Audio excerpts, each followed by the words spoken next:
কোনো কারণ ছাড়াই রাগ লাগছে, চেপে রাখবেন না। ইএফটি ট্যাপিং দিয়ে এখনই মুক্ত করুন। আমার সঙ্গে ট্যাপ করুন, হাতের পাশের অংশে ট্যাপ করুন। যদিও আমার ভেতরে এই রাগটা আছে, তবুও আমি নিজেকে সম্পূর্ণভাবে ভালোবাসি এবং গ্রহণ করি। যদিও আমার ভেতরে এই রাগটা রয়েছে, তবুও আমি নিজেকে সম্পূর্ণভাবে ভালোবাসি এবং গ্রহণ করি। যদিও আমার ভেতরে এই রাগটা আছে, তবুও আমি নিজেকে সম্পূর্ণভাবে ভালোবাসি এবং গ্রহণ করি। আইব্রো, এই রাগটা আমি অনেকক্ষণ ধরে ধরে রেখেছি। চোখের পাশে এই সমস্ত হতাশা, চোখের নিচে এই ভারী চাপা অনুভূতি, নাকের নিচে যে রাগটা আমি প্রকাশ করতে পারছি না,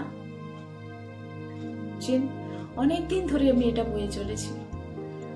গলার বোন, আমার শরীর টান টান লাগছে। আন্ডারআর্ম, আমি এখন এই রাগটাকে স্বীকার করছি।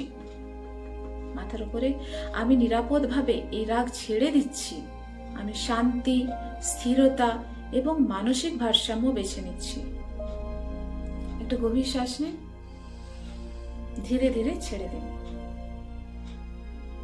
রাগ হলো জমে থাকা নেগেটিভ শক্তি। ইএফটি আপনার শরীরকে সেটা ছেড়ে দিতে সাহায্য করে। এই ভিডিওটা সেভ করে রাখুন। রাগ হলে আবার ট্যাপ করবেন। যদি হালকা লাগতে শুরু করে, কমেন্ট করুন কাম।